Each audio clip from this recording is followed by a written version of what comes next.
All right, so let's talk about comparing the side that equilibrium lies on. So basically, you're going to be asked questions about, is this product favored? Is this reactant favored? Is K bigger than 1? Is K less than 1? So if that gives you some flashbacks or some PTSD from earlier stuff, yeah, unfortunately, it's going to come back.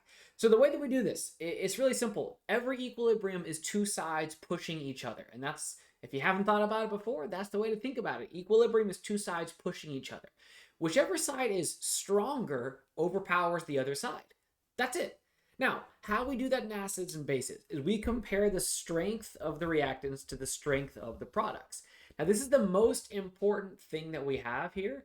You have to be really careful. You can compare the acid, which is on the left side, to the conjugate acid on the right side. Sure, that works. That's fine, right? We can do that with pKa values. We can do that with trends sometimes, or we can compare the base on the left side to the conjugate base on the right side. And we'll do that maybe with trends typically, or some sort of patterns of charge, and we'll show you that in a second. But here's the thing. You cannot compare an acid to a conjugate base or a base to a conjugate acid. That is not going to work because those are not the competing sides of the reaction. And I'll show you in just a second. Once we figure out which side is favored, we can say K is bigger than 1 for a product favored reaction, or K is less than 1 for a reactant favored reaction. Or if we have pKa values, you can actually calculate K directly.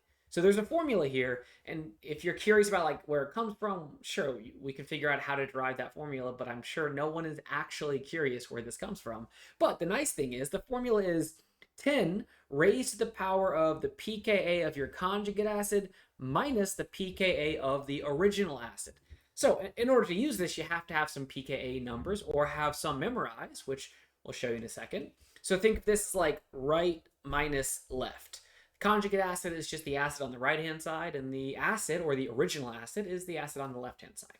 So you can do 10 to the power of pKa of the right minus the pKa of the left, and that's it. So again, the useful piece of this is if K is greater than 1, remember, we call that product favored.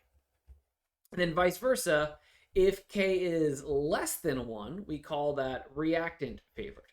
So I'll show you in this problem here how we're going to do that. Okay, so for each one of these, for each acid-base reaction below, we're going to draw the expected products, and we're going to predict the position of equilibrium. So what that means is it product favored? Is it reactant favored? Is K bigger than 1? Is delta G positive, right? You're like, oh God. Yeah, all this stuff is going to come back. So we got to be pretty comfortable with these sort of things.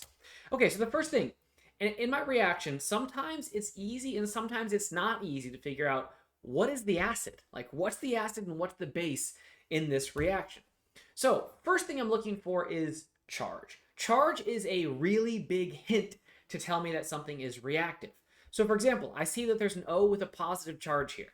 If something has a positive charge, think it's an O with two H's. That's why it has the positive charge, because remember, oxygen, its happy state, it likes to have two bonds and two lone pairs. That's it. So here it's got three bonds. It has too many bonds. So think, the thing with a positive charge, it would like to get to neutral. It's not going to become a 2 positive. That is very unlikely, and we pretty much never see that in organic chemistry. So instead, think the thing with the positive charge, the thing with the extra hydrogen, that is going to likely act as my acid. Which means if this acts as my acid, this thing over here will likely act as my base.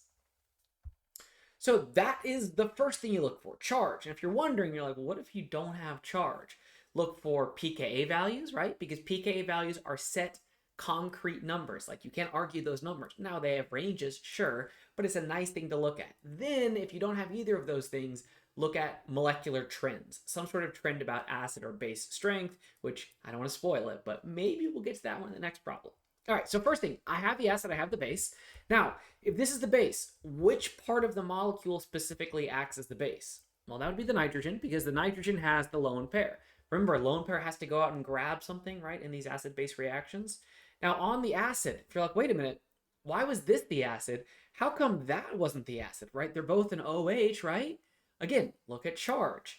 OH2, so that has an extra hydrogen with a positive charge. That is the piece that wants to give away the hydrogen. That's the piece that wants to actually act as the acid. Now, this problem, you weren't expected to draw an actual curved arrow mechanism, but in case you were, let me draw what that looks like. So I'm going to get rid of one of those H's here and then pretend it's actually bonded to there. So the idea there is the nitrogen with its lone pair, that's going to reach out and grab the hydrogen. So when it grabs the hydrogen, what we're really saying is the nitrogen uses that pair of electrons to make a bond to that hydrogen. Now, this hydrogen doesn't like to have more than one bond. Remember, H only makes one bond. So if the H is getting pulled in from one side, like the nitrogen's grabbing it, that means it's going to break the bond that it was making, and those electrons point to the oxygen. That becomes a lone pair on the oxygen.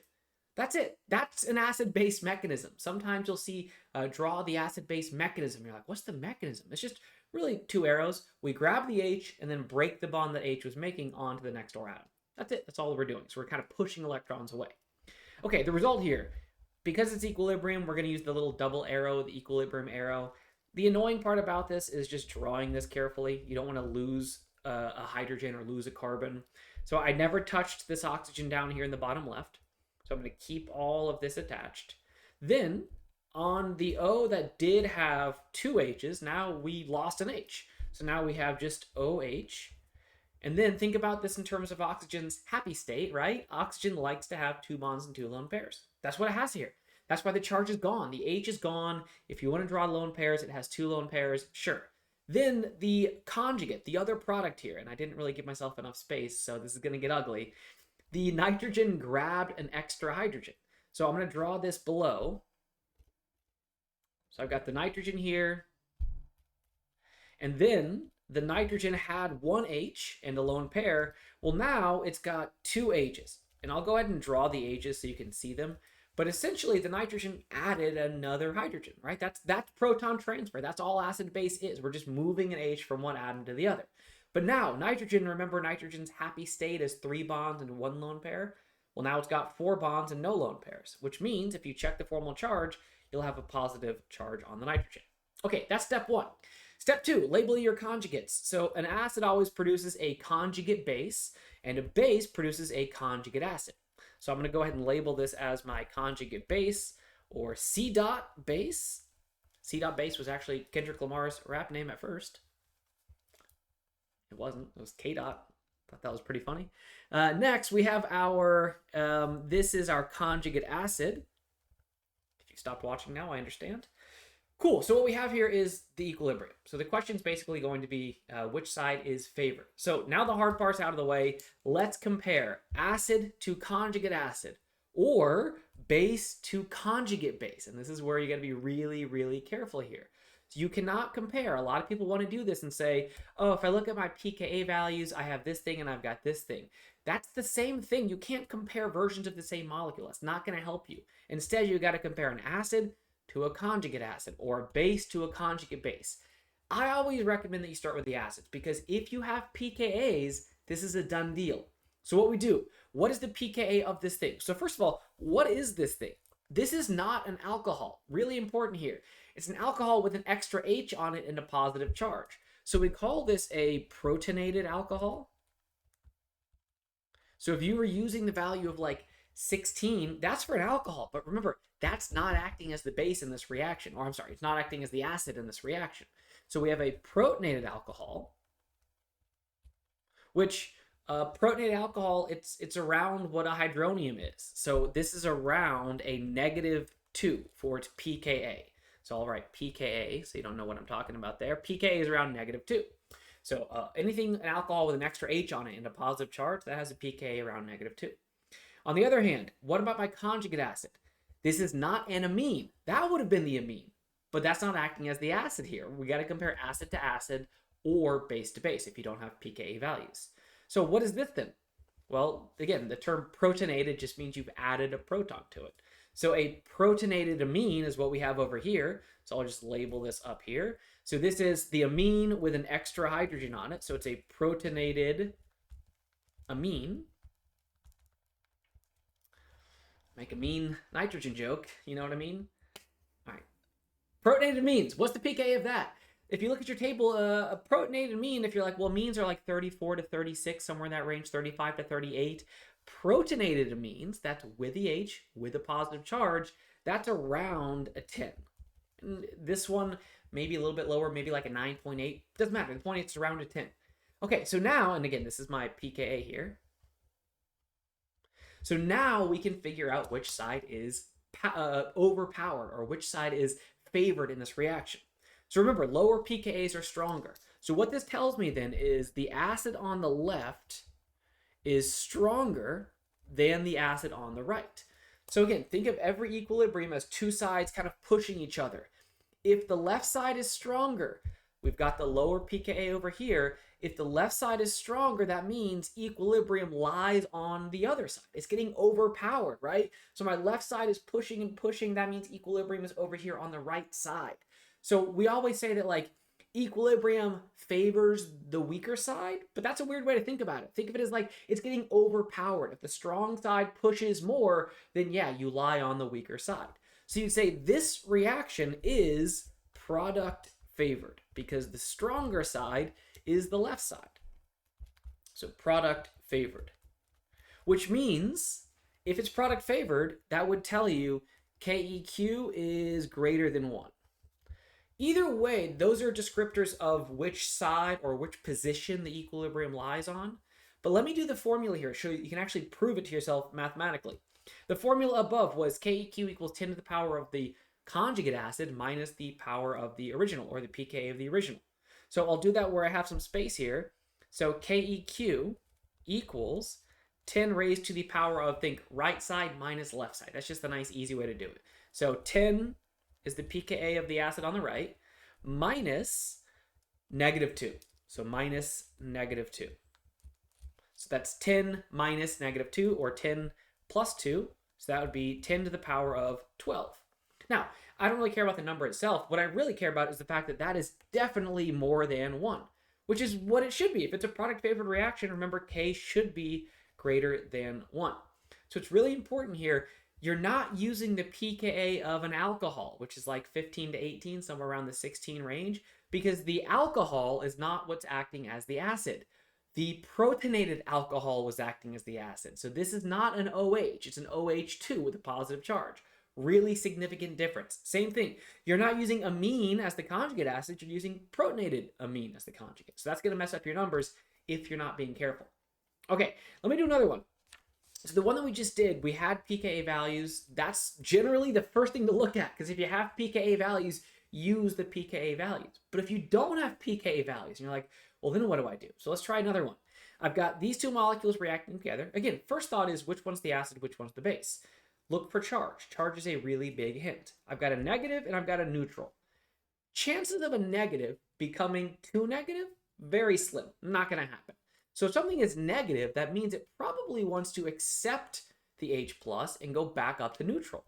So if this wants to accept the H plus, that is probably acting as the base, which means this has to give away the H and act as the acid. Again, I'm not going to draw the curved arrow step by step. If you want to, sure. The base uses a pair of electrons, just like last time, to grab the H off of the acid and break the bond. What I want you to do, though, is draw the product here. So I'll draw my arrow smaller so I give myself a little bit more space. Okay, so the base accepts a hydrogen. So we end up adding an H to the end of the oxygen. And then the acid gives away a hydrogen. So we're going to lose an H from there. So now I've got a sulfur with a negative charge on the end here. All right, so again, I'm going to go ahead and label this. The base produces the conjugate acid, C dot acid. The acid produces the conjugate base, which is the C dot base. Just like last time, you have to compare acid to acid or base to base. So what I mean by that is compare the acid to the conjugate acid. If you have pKa's, I don't know what this thing is, right? Now, sure, maybe you know what a carboxylic acid's pKa is, right? It's around 5. Good, you should know that. But I don't know what that thing is, right? And there's an infinite number of functional groups where you could just kind of change one atom or add a double bond somewhere or add something next door, and now they're slightly different, right? So maybe I'm exaggerating, not infinite, but there's a lot. So I don't know what that one is. Maybe I know what that one is, fine. But I can't really use pKa values. Instead, the next thing I should do is compare the bases to each other. For the bases, I can use some sort of trend. Okay, so that's what we're going to do here. Let's compare the two bases. Let's use our trend here.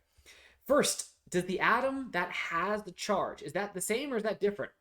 It's different. O versus S, right? So remember, in the column, if you look at the periodic table, we have CNOF, and then down below oxygen, we've got sulfur.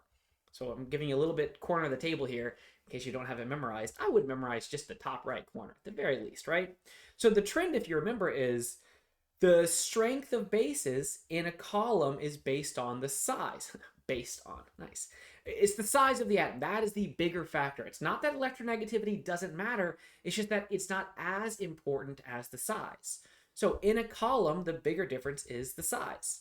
So the size, oxygen is a smaller atom. What that means is the O with a negative charge, is less stable than S with a negative charge. The bigger the shell size is, the more stable it gets with a negative charge. So what does that mean about base strength? If something is less stable, remember, if something is less stable, think about your friends. The unstable one is the very reactive one. They react to anything. So if something is less stable, that means this base is more reactive. It is a stronger base than the base on the left. That's why we say the strength of bases increases as we go up the group. So O with a negative charge is a stronger base than S with a negative charge. So what that tells me is the goal of this is to get to this point. On the left, we have the stronger base compared to the conjugate base on the right. So this is the stronger base. That means this must be the weaker base. So just like last time, if you've identified which one is stronger, now you can predict where the equilibrium lies. Think these two are pushing each other. In this case, the left side wins. So the left side pushes and pushes and pushes and pushes. And so yet again, we would have a product favored reaction. So product favored. Now, if you're wondering, you're like, wait a minute, but what if we compare the acids to the acids and we get a different answer? You wouldn't. It's impossible. Don't worry. Now, sometimes it's easier to compare acids and sometimes it's easier to compare bases, like we just showed you, but it would never give you a different answer unless you did something wrong, sure. But in this case, we didn't have pKa values. That's why we used the trends for base strength. So either way, if you're like, could you calculate KEQ here? I mean, you could, but we don't know what that pKa is. That is not a common pKa. So if you were given the pKa, sure, you could calculate KEQ just like last time. But we would expect that it's more than one since it's product favored. So that's how we do this. If you have questions, let us know, but we'll move on to the next thing.